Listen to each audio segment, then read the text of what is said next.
This channel does not promote any violent, harmful, or illegal activities. All content provided by this channel is meant for an educational purpose only.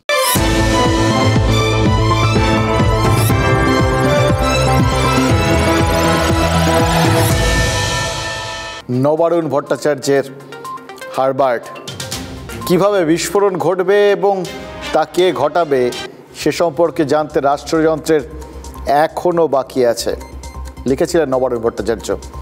হারবার্টের ওই শরীরটা চুল্লিতে ঢোকানোর সঙ্গে সঙ্গে বিস্ফোরণ শুরু হয়েছিল, লোকজন ভয়ের চোটে দৌড়াদৌড়ি শুরু করেছিল। পরে পুলিশ ওই বিস্ফোরণের নমুনা সংগ্রহ করে ডিনামাইটের টুকরো পেয়েছিল। মৃতদেহের সঙ্গে ডিনামাইটের টুকরো। আসলে চীনা নাগরিক হঠাৎই অচেনা হয়ে গেলে কি করতে পারে বলুন তো রাষ্ট্র? কি করার থাকে? স্বাধীনতা দিবসের প্রাক রাতে গোটা বাংলা কিন্তু রাস্তায় নেমে এসেছিল। এমন স্বতঃস্ফূর্ত ছিল সেই রাত দখল যে পরদিন প্রধানমন্ত্রীর ওই লালকেল্লার ভাষণেও প্রাধান্য পেয়ে গেছিল নারী নিরাপত্তায়। আগামীকাল 5ই সেপ্টেম্বর শিক্ষক দিবস। শিক্ষক দিবসে এক শিক্ষকের কি হাল সেটা তো দেখছেন। দেখবেন এরকম শিক্ষকরা যদি এরকম হন তাহলে যে কি হবে আমরাও সেটা বুঝতে পারছি। হয়তো সেটা বুঝতে পারছি বলেই আমরা সবাই পথে নামছি। জানেন তো আরেকটা জিনিস, কালকেই সুপ্রিম কোর্টে জমা পড়বে সিবিআইয়ের একটা খামবন্ধ রিপোর্ট। যদিও শুনানিটা কাল হচ্ছে না, কারণ প্রধান বিচারপতি তিনি অসুস্থ, কিন্তু তা সত্ত্বেও আজকে রাতটা আবার রাস্তায় কাটাবে বাংলা। 14ই আগস্টের পর আরও একবার, যেহেতু শুনানিটা পেছোচ্ছে, হয়তো এরপর আবার। দেখুন, রাজ্যের দিকে দিকে ফের মানুষ রাস্তায় নামছেন, রাস্তায় থাকছেন, সারা রাত রাস্তায় থাকবেন বলে ঠিক করছেন। তার কারণ তো একটাই, কারণ তারা তিলোত্তমার জন্য সুবিচার আনবেন বলে ঠিক করেছেন। দাবি তুলছেন একটাই তো, উই ওয়ান্ট জাস্টিস।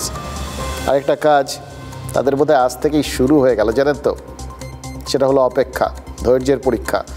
বিচারের দাবিতে যেভাবে ধৈর্য ধরে আছেন ডিএ আন্দোলনকারীরা বা চাকরি প্রার্থীরা, সেভাবেই বোধহয় তিলোত্তমার বিচারের দাবিতে যারা রাত জাগছেন তাদেরও অনেক অনেক প্রস্তুতি নিয়ে থাকতে হবে। বলা তো চায় না কতগুলো রাত জাগতে হয়, এতে কি হতে পারে। দেখুন, এত মানুষ যারা রাস্তায় নামছেন, আন্দোলন করছেন, একদিনের জন্য তারা কি হতাশ হয়ে পড়বেন? মনে হয় না। পরিস্থিতিটা এখন সম্পূর্ণ অন্যরকম। আদালত আর একটা মেয়ের মধ্যে টানাপোড়েনের আগুনটা, এই যে প্রতিবাদের আগুন চারপাশে জ্বলছে না, সেটা কখনো নিভে যেতে পারে নাকি? নাকি আজকের পর আগুনটা আরও উস্কে উঠবে, কারণ আরও একদিন শুনানির জন্য তাদের একইভাবে সুবিচার দাবি করতে হবে। সুপ্রিম কোর্টের সুবিচার যাতে দ্রুত আসে, সেজন্যই তো আজকের রাতটা জাগছেন তারা। আজকে রাত জাগার কর্মসূচি, রাত দখলের কর্মসূচি, সেটা তো একটা কারণেই, যে কর্মসূচি নিশ্চিতভাবেই স্বতঃস্ফূর্ত আন্দোলন হিসেবে রাজনৈতিক নেতাদের জন্য একটা বড় চিন্তার বিষয়, তো জানেন তো, বেশ বড় চিন্তা। দেখুন, রাজনৈতিক প্রতিপক্ষের রাজনৈতিক মোকাবিলা করা, যেটা আপনারা জানেন, আপনারা বোঝেন, রাজনৈতিক নেতাদের চেনা সাবজেক্ট। কিন্তু যে মহিলারা তৃণমূলের ভোট ব্যাংক, তারা যদি রাস্তায় নেমে আসেন, যদি ওই লক্ষ্মীর ভাণ্ডার কন্যাশ্রী প্রশ্নের মুখে পড়ে যায়, তাহলে কি হবে? পুজোর আগেই যদি মা দুর্গা, মানে আমাদের দুর্গারা, নারী জাগরিত হন, তাহলে কোন মন্ত্রে তার মোকাবিলা করা যাবে বলুন তো? রাজনৈতিক দলগুলোই বা তার কিভাবে মোকাবিলা করবে? এই প্রশ্নগুলো কমন এলে না হয় কথা ছিল, জানেন তো, কিন্তু সিলেবাসের বাইরের থেকে আসা প্রশ্নের উত্তর সেটা কি করে পাবেন? উত্তরটা তো এখনও হাতড়ে বেড়াচ্ছে রাজ্য প্রশাসন, হাতড়ে বেড়াচ্ছে রাজ্যের শাসক দল তৃণমূল। 4 জুন লোকসভা নির্বাচনের রেজাল্ট বেরোনোর পর আত্মবিশ্বাসের কথা মনে আছে, আকাশ ছোঁয়া। সেটাই স্বাভাবিক ছিল, এরকমভাবে ব্যবধান বাড়িয়েছেন 70-এর মুখে ছাই দিয়ে। এই তারাই এখন চরম বিভ্রান্তির মুখে দাঁড়িয়ে। একটা কথা মনে হচ্ছে, জানেন তো, কারো কারো নিশ্চয়ই মনে পড়ছে ওই 2006-এ বিপুল সংখ্যাগরিষ্ঠতা নিয়ে ক্ষমতায় আসার পর তৎকালীন বাম মুখ্যমন্ত্রী বুদ্ধদেব ভট্টাচার্যের সেই গর্বিত অহং ভরা উক্তিটা মনে আছে? আমরা 235 আর ওরা 30। আর তার 3 বছরের মধ্যেই শেষের শুরু। এবারও তো মাত্র 3 মাসের মধ্যেই পরিস্থিতিটা আমূল বদলে যেতে দেখলাম। আবহাওয়া কীভাবে বদলেছে দেখেছেন? সৌজন্যে ওই তিলোত্তমার ধর্ষণ আর হত্যার 27 দিনের মাথায় তাই ওই নবারুণ ভট্টাচার্য নতুন করে আমাদের মনে পড়লেন কারণ চারপাশে ছোটোখাটো বিস্ফোরণ শুরু হয়ে গেছে। তো একের পর এক আওয়াজ শুনছি। বিস্ফোরণ নম্বর 1, আরজিকর হাসপাতালে গণকনভেনশনের মঞ্চ থেকে বিস্ফোরণ ঘটিয়েছেন হাসপাতালের কমিউনিটি মেডিসিনের বিভাগীয় প্রধান সমীর রায় সকলের সামনে স্বীকার করেছেন পছন্দের ছাত্রছাত্রীদের নম্বর বাড়ানোর জন্য নাকি হুমকি দিতেন সন্দীপ ঘোষ।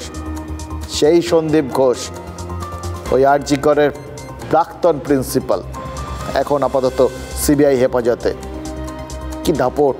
কথা না শুনলে ট্রান্সফারের হুমকি টুমকি জুটতো, জানেন তো? এই কথাই তো বলেছেন তিনি। এই গত পরশু সন্দীপ ঘোষ গ্রেপ্তার হওয়ার পর তিলোত্তমার মার বাবাও তো TV9-কে বলেছিলেন যে দুর্নীতি চক্রের শিকার হয়েছিল তাদের মেয়ে। সমীর রায় কি বলেছেন জানেন? বলেছেন যে কোনো ঘটনা ঘটার পেছনে একটা পরিবেশ কাজ করে। আরজি করে নাকি ওই ধর্ষণ আর খুনের উপযুক্ত পরিবেশ তৈরি করা হয়েছে। এবার দেখুন, বিস্ফোরণ যদি না বলি তাহলেও কি আরজি করের এই কমিউনিটি মেডিসিন ডিপার্টমেন্টের হেডের কথাকে গুরুত্ব না দিয়ে থাকা যায়? আর ইনফ্যাক্ট বিস্ফোরণ ছাড়া আর কী বা বলবো? ডিনামাইটের থেকে কম শক্তিশালী বিস্ফোরক তো তার এই বক্তব্যের মধ্যে মজুত নেই, তাই না? এই অর্ডারটা আসে নাকি প্রিন্সিপালের কাছ থেকে, এবং আমি কিন্তু সেখানে দিইনি, নাম্বার পেন্সিল দিয়ে দিইনি। এই কারণে আমাকে প্রিন্সিপাল অফিসের কাছে একটা ঘরে নিয়ে যাওয়া হলো ডেকে, এবং 2জন গুন্ডা ব্যক্তিকে আমার কাছে পাঠানো হলো। তারা আমাকে বলল যে আপনি কেন দেননি। তারা আমাকে ক্রুদ্ধচক্ষু দেখিয়ে বলল যে আপনার কি ট্রান্সফার হওয়ার ইচ্ছা হয়েছে? আমার মনে হয়েছে যেখানে খুব বড় নেক্সাস কাজ করে। কিভাবে কারা কাজ করে আমি বলবো না বা জানি না, আমি তো এখনো জানি না, কিন্তু একটা ঘটনা ঘটার পেছনে এনভায়রনমেন্ট থাকে। আমাদের যেমন এজেন্ট হোস্ট এনভায়রনমেন্টাল ডিজিজের জন্য, আমাদের ডিজিজটা একটা কিলিং হয়েছে, রেপ হয়েছে, তার পেছনে আমাদের এজেন্ট আছে। যে এজেন্ট হয়েছে ডাইরেক্টলি কিলার বা ডাইরেক্টলি রেপিস্ট, যে আমাদের যাকে বের করার চেষ্টা করছি, তার এনভায়রনমেন্টটা ক্রিয়েট হয়েছে এখানে। আরজি করের এই চোরি যে এরকম একটা বিস্ফোরণ ঘটাবেন, এটা কি রাষ্ট্রযন্ত্র জানতো? আর বিস্ফোরণ যখন ঘটিয়েই ফেলেছেন, তখন বলি আরজি করে ধর্ষণ আর খুনের মতো পরিবেশ রয়েছে, এটা যেরকম একটা পয়েন্ট। দ্বিতীয় পয়েন্ট কি? এই ধরনের ঘটনা ঘটানোর মতো এজেন্ট হাসপাতালে কাজ করছে। এবার এই এজেন্টরা কারা? ডাক্তারি পরিভাষায় যারা রোগ পরিবহন করে, ওই ভাইরাস, ব্যাকটেরিয়া, চিকিৎসকরা তাদের এজেন্ট বলে চিহ্নিত করেন। এবার গণকনভেনশনের মঞ্চ থেকে একজন স্বাস্থ্য শিক্ষাকর্তা আরজি করের শরীরে অপরাধ বহন করে ঘুরে বেড়ানো এজেন্টের কথা বলছেন। ভাবতে পারছেন সেই এজেন্ট তাহলে কে বা কারা? এই প্রশ্ন তো উঠবে, জানতে হবে তো, তাই না? তবেই তো রোগের কারণ, রোগ কিভাবে ছড়াচ্ছে সেটা জানলে তবেই না তার চিকিৎসা হয়। দেখুন, তিলোত্তমার ধর্ষণ আর খুনের ঘটনায় এখন পর্যন্ত একজনই গ্রেফতার হয়েছেন, তার নাম সঞ্জয় রায়। এবার যদি ধরেও নি যে তিলোত্তমার পরিণতির জন্য একা সঞ্জয়ই দায়ী, তাহলে তো প্রশ্নটা শেষ হয়ে যায় না, তাই না? আরজি করে কমিউনিটি মেডিসিনের বিভাগীয় প্রধান বলছেন আরজি করে খুন আর ধর্ষণের উপযুক্ত পরিবেশ রয়েছে। তার মানে সঞ্জয়ের মতো অপরাধ মনস্ককে লালন পালন করার মতো, তার অপরাধপ্রবণ মানসিকতায় সার ঢেলে পুষ্ট করার মতো লোকজন আরজি করে আছেন। মানতে হবে তো এটা। তাদের চিহ্নিত করতে না পারলে কি হবে? এটা হচ্ছে সব থেকে গুরুত্বপূর্ণ প্রশ্ন। ঠান্ডা মাথায় ভাবুন, উত্তরটা তো খুব পরিষ্কার, তাই না? যদি এই পরিবেশটাই থেকে যায়, যারা এই পরিবেশটাই করেছে, যারা এই পরিবেশের মধ্যে ওই ব্যাকটেরিয়া ভাইরাসের মতো ঘুরে বেড়াচ্ছে, তাদের যদি নিকেশ না করা যায়, তাহলে ভবিষ্যতে আরও কোনো মেয়ের পরিণতি যে তিলোত্তমার মতো হবে না তার গ্যারান্টি দেওয়া যাবে? কারণ আরজি করে এই পরিবেশটা তো তৈরি হয়েই গেছে। তিলোত্তমার ঘটনাটা যে নিছক একটা ধর্ষণ নয়, শুধুমাত্র একজন বিকৃতকাম পুরুষের লালসার শিকার তিলোত্তমা যে নাও হতে পারেন, আমাদের কিন্তু প্রথম থেকেই সন্দেহটা ছিল, আগামী দিনেও থাকবে, এটা মানতে হবে। এবার সিবিআই যদি জানায় যে সঞ্জয় ছাড়া আর কাউকে এই ঘটনায় জড়িত বলে তাদের মনে হয়নি, তাও থাকবে সন্দেহটা। তার কারণ তিলোত্তমার বাবা মা বলেছেন তাদের মেয়ে দুর্নীতি চক্রের শিকার, আর আরজি করের প্রফেসর সমীর রায় বলছেন হাসপাতালে খুন ধর্ষণের এজেন্ট ঘুরে বেড়াচ্ছে। এবং তার থেকেও বড় কথা, সিবিআই নিজেরা বলেছে ঘটনাস্থল, point of occurrence, place of occurrence, এই জায়গাটা অল্টার্ড হয়েছে, অর্থাৎ সূত্র পাওয়ার ক্ষেত্রে সমস্যা রয়েছে। তাহলে কি করে আমরা নিশ্চিন্ত হয়ে থাকবো যে এটা জাস্ট একটা বিচ্ছিন্ন ঘটনা? এই অপরাধের অনুকূল পরিবেশ কি শুধুই আরজি করে রয়েছে? গতকাল উত্তরবঙ্গ মেডিকেল কলেজের ডাক্তারি পড়ুয়াদের একটা জেনারেল বডি মিটিং ছিল, জানেন তো? সেই জেনারেল বডি মিটিংয়ে কি হলো সেটা যদি একবার শোনেন, একবার জানেন, তাহলে আপনাদের মনেও এই একই প্রশ্নটা জাগবে যে এটাকে কি আমরা এরকমভাবে শুধু ওই আরজি করের ঘটনা বলে এড়িয়ে যেতে পারবো? ওই মিটিংয়ে কি ঠিক হয়েছিল জানেন? আজ তারা হাসপাতালের অধ্যক্ষ আর ডিনকে ঘেরাও করবেন, জানতে চাইবেন কেন, কাদের নির্দেশে পরীক্ষায় নম্বর কারচুপি চলতো, পরীক্ষার হলে কিছু ছাত্রছাত্রীকে কেন টোকাটুকির সুযোগ করে দিতে বাধ্য হতেন কর্তৃপক্ষ। একদম ঠিক শুনছেন, টোকাটুকির ব্যবস্থা করে দিতে বাধ্য হতেন কর্তৃপক্ষ, এটাই অভিযোগ। আজ তাদের বক্তব্যটা, তাদের প্রশ্নগুলো যে অমূলক ছিল না সেটা কিন্তু তারা প্রমাণ করে দিয়েছেন। আজ উত্তরবঙ্গ মেডিকেলের প্রিন্সিপাল ইন্দ্রজিৎ সাহার ঘরে এই ডাক্তারি পড়ুয়ারা কিন্তু একা যাননি, তাদের সাথে কারা গেছিলেন জানেন?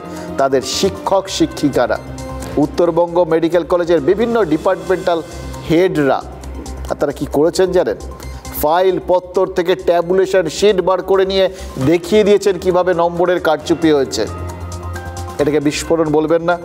এভাবে যে বিস্ফোরণ ঘটবে তা কি আগে বুঝেছিলেন নর্থ বেঙ্গল মেডিকেলের প্রিন্সিপাল বা নর্থ বেঙ্গল মেডিকেলের ডিন? অনেক অভিযোগ, আর অভিযোগের কোনো শেষ নেই। ওরা প্রিন্সিপাল চাপ দিয়ে আমাদের পোস্ট গ্রাজুয়েট ছেলেকে দিয়ে প্রেশারাইজ করে নম্বর সালাকারি মুছে লেখা হয়েছে, এর ইনভেস্টিগেশন হলে আমরা ডাটা দেখিয়ে দেবো। এই অভিযোগ ঠিক নয়, আর আমি এক্সামিনারও ছিলাম না, তো কাজেই নাম্বার বাড়ানোর কোনো প্রশ্ন ওঠে না। আমি এই বিষয়ে কোনো অবগত নই। অভিযোগ করতে পারে, কিন্তু আমি তো বলার সুযোগ পাচ্ছি না। না, আমি কোথায় বাড়ালাম? আমি কোথায় নাম্বার বাড়িয়েছি? কিভাবে সম্ভব? বিভাগীয় প্রধানরা কি মিথ্যা কথা বলছেন? আমি এনকোয়ারি করব, আমরা তদন্ত করব ব্যাপারটা। এখন শোনার পরে বলছেন তদন্ত করবেন, জানতেন না কিছুই? বিভাগীয় প্রধান আমাকে আগে বললে আমি নিশ্চয়ই তদন্ত করতাম। এই দেখো, একজন ভালো করে দেখো, সব সাদা কালি দিয়ে নম্বর চেঞ্জ হয়েছে, এতে দিয়ে বুঝতে পারবি না। এই যে সাদা হয়েছে, এখানে কারেকশন হয়েছে, এই যে সাদা হয়েছে, এখানে কারেকশন হয়েছে। আর কোনো এখানে নিয়ম হচ্ছে কোথাও কোনো কারেকশন হলে এটা মার্কস যাবে না। This scan copy should go বা দেয়ার। এটা দেখো, কোনোটাতে নম্বরে কারেকশন নেই, 80 হয়েছে। জেরাতে মোর দুয়ার গুলি ভাঙলো ঝড়ে, জানি নাই গো তুমি এলে আমার ঘরে। দুর্যোগকেও ছন্দে বাঁধা স্পর্ধা তো রবি কবি দেখাতে পারেন, কিন্তু উত্তরবঙ্গ মেডিকেলের ডিন তিনি কি রবীন্দ্র অনুরাগী? এটা প্রশ্নটা কেন করছি জানেন তো, বাঙালি মাত্রই তো একটু রবীন্দ্র অনুরাগী হন, তাই জন্য ভাবছিলাম যদি তিনি রবীন্দ্রনাথের ভক্ত হন, তিনিও কি মনে মনে জানতেন গোপন কথাটি রবে না গোপনে? আর দুর্যোগকালে স্নায়ু নিয়ন্ত্রণে রাখাটা তো সবসময় সম্ভব নাও হতে পারে, তাই না? তাই আজ ঘর ভর্তি লোকের ওই চাপের মুখে হাজার চেষ্টা করেও কিন্তু তিনি কিছু আলটিমেটলি গোপন করতে পারেনি, কারণ পরীক্ষা চলাকালীন কারা তাকে ফোন করত, পরীক্ষার হলে কড়া গার্ড দিলে কারা বলতো হল থেকে একটু বেরিয়ে যান, কাদের কথায় হোয়াইটনার লাগিয়ে নম্বরে কারচুপি করতে বাধ্য হয়েছেন মেডিকেল কর্তৃপক্ষ, এই সব কটা প্রশ্নের উত্তর দিতে তিনি বাধ্য হয়েছেন। এটাও কি কম বড় কিছু বিস্ফোরণ নাকি? আমি এক্সাম হলে ঢুকলে আমাকে এক্সাম হল থেকে বার করার জন্য ফোন আসে।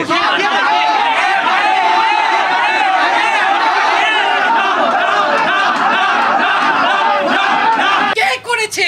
নাম চাই। সবসময় যে ডাইরেক্ট ফোন আসতো তা না, অনেক ক্ষেত্রে অভিক ফোন করেছে।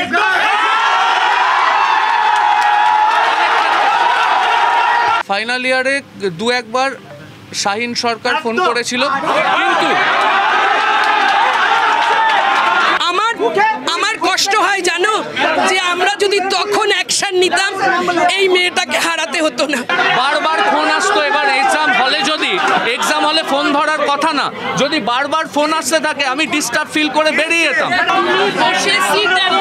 করিয়ে দাও। আমি করি না ম্যাম।